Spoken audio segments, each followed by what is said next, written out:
வணக்கம். மதிப்பிற்குரிய உலகெங்கும் வாழுகிற என் தமிழ் சொந்தங்களே, இந்த காணொளியை கேட்டுக்கொண்டிருக்கிற அருமை நண்பர்களே, உறவுகளே, உங்கள் அனைவருக்கும் முதற்கண் நான் மருத்துவர் Rajadurai MBBS PG dip USG உங்களுக்கு வணக்கத்தை தெரிவித்துக் கொள்கிறேன். ஒரு வாரத்திற்கு முன்பு பட்டுக்கோட்டையில் ஒரு மாணவன், அவன் புகழ்பெற்ற எஸ்ஆர்எம் மருத்துவக் கல்லூரி எஸ்ஆர்எம் பொறியியல் கல்லூரியில் 2ஆம் ஆண்டு மாணவன்,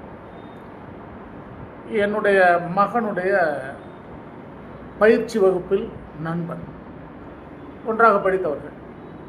அவன் இறந்த செய்தி கேட்டு நான் அதிர்ந்து போனேன்.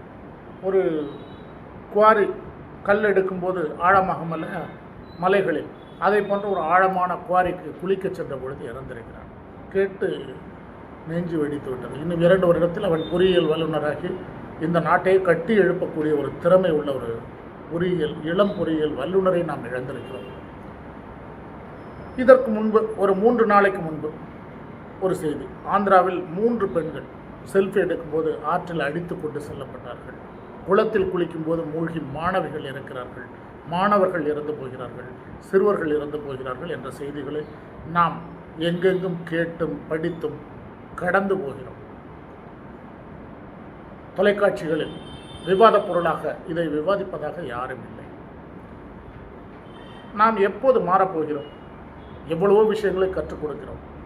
ஆர்டிஃபிஷியல் இன்டெலிஜென்ஸ் என்ற ஒன்றை கற்றுக் கொடுக்கிறோம், கம்ப்யூட்டர் சயின்ஸ் கற்றுக் கொடுக்கிறோம், இன்னும் சொல்ல போனால் தையல் தொழிலை கற்றுக் கொடுக்கிறோம், டிராயிங் டீச்சர்ஸை வச்சு ஆர்ட்ஸ் வரைகிறதுக்கு கற்றுக் கொடுக்கிறோம். அவையெல்லாம் தேவையா என்றால் அதையெல்லாம் எக்ஸ்ட்ரா கரிக்குலர் ஆக்டிவிட்டிஸ் என்று சொல்லக்கூடியது. ஆனால் உயிர் காக்கக்கூடிய ஒரு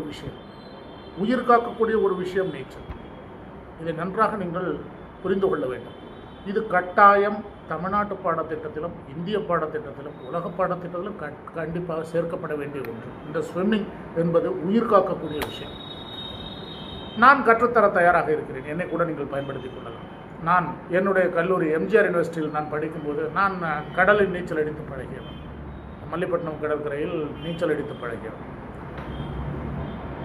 அதனால் என்னால் போட்டிகளில் ஜெயிக்க முடிந்தது. எம்ஜிஆர் யூனிவர்சிட்டி சாம்பியன்ஷிப் நான் எடுத்திருக்கேன் ஸ்விம்மிங். அகமதாபாத் வரைக்கும் போயிட்டு தோற்று வந்தோம். ஆனால் இந்த நீச்சல் திறன் என்பது உங்கள் உயிரை காப்பாற்றக்கூடியதா இல்லையா? அப்போது அதை மாணவர்களுக்கு நாம் ஏன் கற்றுத்தராமல் இருக்கிறோம்? ஒரு அரசியல் கட்சிகள் கூட இதை தன்னுடைய தேர்தல் அறிக்கையில் யாரும் சேர்க்கவில்லை. பாடத்திட்டத்தில் யாருமே சேர்க்க தயாராக இல்லை. எத்தனையோ ஏட்டு சுரக்காய் கறிக்கு உதவாது என்ற செய்திகளை நாம் படித்துக் கொண்டிருக்கிறோம். ஒரு குளத்தில் குளிக்க போகிறோம், ஆற்றில் குளிக்க போகிறோம், அருவிகள்